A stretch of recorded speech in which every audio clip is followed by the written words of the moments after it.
Hi friends, हमारे channel automation fever में आपका स्वागत है।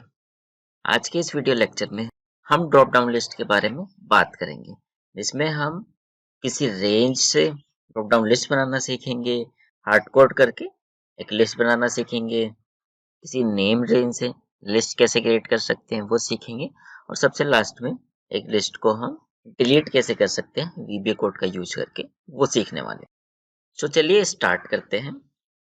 सबसे पहले एक्सेल में हम सीख लेते हैं आप एक लिस्ट कैसे क्रिएट करते हैं, ताकि जब वीबी में उसका कोड लिख रहे हो तो समझने में थोड़ी आसानी हो। तो हम किसी एक सेल या एक से ज़्यादा सेल को सेलेक्ट कर लेते हैं जिस पर हमें ड्रॉप डाउन लिस्ट बनानी होती है। उसके बाद जाते हैं हम डेटा वाले टैब में। इसके अंदर डेटा एंड टूल्स नाम का जो ग्रुप है, हमको यहाँ पर मिलती है डेटा वैलिडेशन लिस्ट। इस पर हम क्लिक करते हैं और सेटिंग्स वाले टैब के अंदर अलाउ में जब हम लिस्ट क्रिएट करते हैं तो यहाँ पर हमको लिस्ट का ऑप्शन सेलेक्ट करना होता है।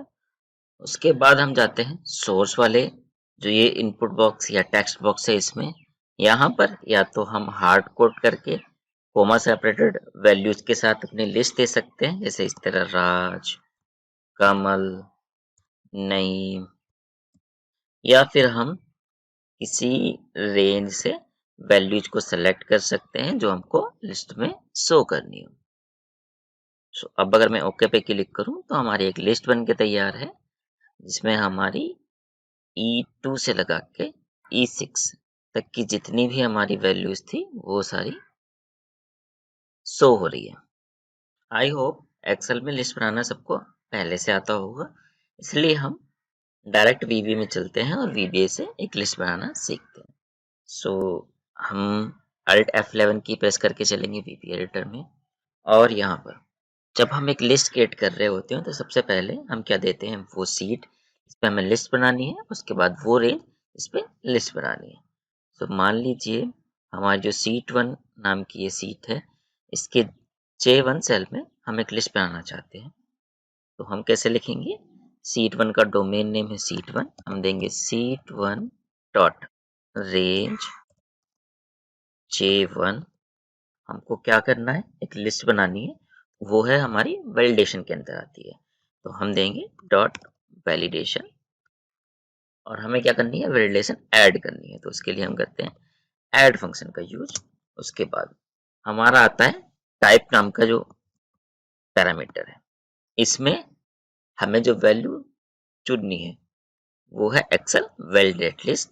इसके अलावा काफी सारे ऑप्शंस हैं जो हम जब एक लिस्ट एक्सेल में बना रहे होते हैं यहाँ पर भी शो हो रहे होते हैं, तो वो सारे ऑप्शन हमें वीबीए में मिलते हैं। तो अभी सिर्फ हम एक्सेल वैलिडेट लिस्ट को देखते हैं, उसके बाद बाकी बचे हुए ऑप्शन आने वाली वीडियो में हम कवर करने की कोशिश करेंगे। इसके अलावा अभी जो इसका एक पैरामीटर दूसरा यूज होगा वो होगा हमारा फॉर्मूला, और यहाँ पर हम वो रेंज देंगे जो हमको लिस्ट में शो करानी है। तो सबसे पहले हार्ड कोडेड का सीखते हैं कि हार्ड कोडेड वैल्यूज को हम लिस्ट में कैसे शो करा सकते हैं। हार्ड कोड वैल्यू शो कराना बहुत ईजी है। हम वैल्यूज कोमा सेपरेटेड यहाँ लिखते जाएंगे, वो सारी हमारी लिस्ट में शो हो जाएगी। जैसे हम यहाँ पर कुछ वैल्यू दे देते हैं, जैसे किसी की नेम ले लेते हैं, गगन, करण, शैन, शान, 4 नेम हम लिस्ट में शो कराते हैं। सेव करते हैं, एक्सेल की सीट में आके डेवलपर टैब में जाके अपने मैक्रो को हम रन करा लेते हैं। जैसे ही रन कराया, लिस्ट क्रिएट हो गई है और लिस्ट में हमारे जो हमने 4 नेम दिए थे यहाँ पर शो हो रहे हैं। बहुत ईजी है। अब मान लीजिए हार्ड कोडेड वैल्यूज हम यूज नहीं करना चाहते लिस्ट बनाते हुए, हम क्या चाहते हैं कि किसी रेंज से वैल्यू उठा के एक लिस्ट में शो कराए। सो मान लीजिए जो हमारी रेंज है E2 से लगा के E6 तक की, इन वैल्यूज को यूज करके हम एक लिस्ट क्रिएट कराते हैं, इस बार J2 सेल पे। चलते हैं वीबी एडिटर में, यहाँ पर कर देते हैं रेंज J2 सेल, और दूसरा चीज हम कराएंगे फॉर्मूला 1 वाले पैरामीटर में, यहाँ पर वो रेंज देंगे जिसको हमें लिस्ट में शो कराना है। तो वो लिस्ट है हमारी E2 से E6 तक। अब यहाँ पे समझने वाली बात ये है कि रेंज को हम रेंज E2 से E6 ऐसे यहाँ पर नहीं लिख सकते। ऐसे लिखेंगे तो ये काम नहीं करेगी, क्योंकि यहाँ पर हम फॉर्मूला दे रहे हैं। तो फॉर्मूला में क्या होता है, हम फॉर्मूला हमेशा इक्वल टू के साइन के साथ स्टार्ट करते हैं। इसके बाद हम रेंज दे सकते हैं, जैसे कि है हमारे E2 से लगा के E6 तक। इस तरह हम लिखेंगे। और अगर आप गौर से जाके देखें, कोई भी लिस्ट हमने क्रिएट की हो किसी रेंज पे, सो अगर आप इसकी लिस्ट देखें, जब हम एक्सेल में यूज करते हैं तो सेम ऐसे ही लिखते हैं। सो मैंने ये लिख दिया है, E2 E6 तक की अपनी रेंज दे दी है। अब मैं अगर रन करूं मैक्रो, तो हमारी लिस्ट बन गई है और इसमें E2 से E6 तक के सारे फ्रूट के नेम लिस्ट में हमारी आ रहे हैं। अब एक वैलिडेशन लिस्ट को अपनी रेंज से रिमूव करना सीखते हैं। तो जैसे हमारी J2 सेल पर हमने लिस्ट बनाई है, इसको रिमूव करना है, बहुत इजी है।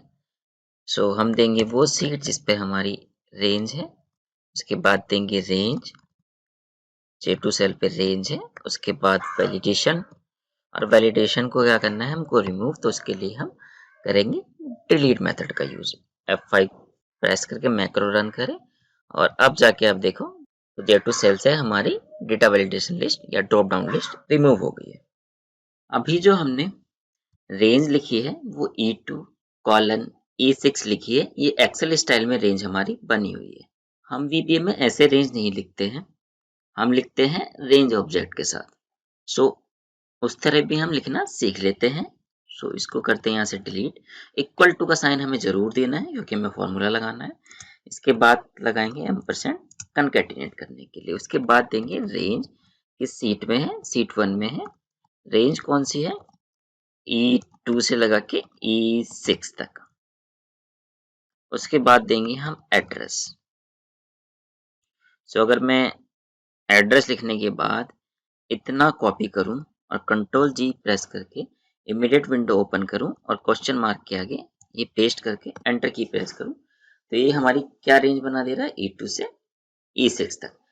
तो अल्टीमेट हमें जो देना है वो एक्सेल स्टाइल में ही रेंज यहाँ लिखनी है। और अगर आपको VBA में लिखना है तो इस तरह आप लिख सकते हैं। और अब अगर मैं मैक्रो रन करूं, एक्सेल की सीट में जाके देखूं, तो देखो हमारी लिस्ट बन चुकी है और वही वैल्यू शो कर रहा है जो कि E2 से E6 वाली रेंज में हमारी है। अब जब भी आप VBA का कोड यूज करके एक वैलिडेशन लिस्ट बना रहे होंगे, एक बात आपको जरूर ध्यान में रखनी है, वो ये है कि जिस सेल पर भी आपको वैलिडेशन लगा रहे हैं, जैसे J2 सेल पर हम एक वैलिडेशन लिस्ट बना रहे हैं, ये बन चुकी है, मगर इसी की रेंज चेंज करके या इसी रेंज पे मैं दोबारा से मैक्रो रन करूं, तो ये नहीं होगा, ये एरर देगा। ये इसलिए कि इस पे एक लिस्ट पहले से बनी हुई है। अगर हमको दोबारा से कोई लिस्ट बनानी है तो पहली वाली को रिमूव करना होगा। जब भी हमें एक लिस्ट बनानी होती है, हम क्या करते हैं, सबसे पहले जिस भी रेंज पे बनानी होती है वहां से वैलिडेशन को रिमूव करते हैं और उसके बाद उस पर हम वैलिडेशन लगाते हैं। तो अब अगर मैं इस कोड को रन करूं तो ये रन होगा, लिस्ट बनेगी और इस कोड को आप जितनी बार भी चाहे रन करें, ये कभी एरर नहीं देगा। अब सबसे लास्ट में हम एक चीज और सीखते हैं, एक नेम्ड रेंज का यूज करके हम एक वैलिडेशन लिस्ट कैसे बना सकते हैं। सो चलते हैं एक्सेल की सीट में और ये जो यूजर नेम्स है इन पर एक नेम्ड रेंज क्रिएट कर लेते हैं। तो उसकी शॉर्टकट की होती है कंट्रोल शिफ्ट F3 प्रेस करेंगे। टॉप रो वो है जिसमें हमारा वो नेम लिखा है जो हमें अपनी नेम रेंज का रखना है, तो सही है, ओके प्रेस कर देते हैं। और एड्रेस बार में जाके देखो आप, तो एक नेम रेंज हमारी बन चुकी है। तो जो भी हमारी इस नेम रेंज का नेम है, इसे कॉपी करेंगे, VB एडिटर में आएंगे और हमें कुछ नहीं करना होता, इक्वल टू के साइन के बाद अपनी नेम रेंज का नाम दे देते हैं। मैक्रो रन करें, एक्सेल की सीट में आके देखें, तो यहाँ पर आप देख सकते हैं J2 सेल में एक लिस्ट क्रिएट हुई है और इस लिस्ट को अगर आप ओपन करें तो इस लिस्ट में वो सारी वैल्यूज शो हो रही है जो कि हमारी नेम रेंज में अवेलेबल है। सिंगल सेल पर वैलिडेशन लिस्ट बनाना हमने सीख लिया है। अब हम सीखते हैं कभी हमको मल्टीपल सेल्स पर कोई वैलिडेशन लिस्ट बनानी हो तो कैसे बनाते हैं। सो एग्जांपल के लिए मान लेते हैं हम J1 से J100 तक ड्रॉप डाउन लिस्ट बनाएंगे। सो उसके लिए हमें ज़्यादा कुछ नहीं करना है। हमको अपनी रेंज J1 से J100 तक यहाँ पे दे देनी है। और क्योंकि पहले से भी लगी हो सकती है इन पे वैलिडेशन, तो एरर ना आए उसके लिए हम J1 से J100 तक की पहले वैलिडेशन रिमूव करेंगे, उसके बाद वैलिडेशन लगाएंगे।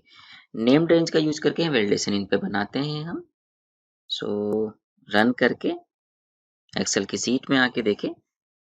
सो अभी आप देख सकते हैं J1 से लगा के J100 तक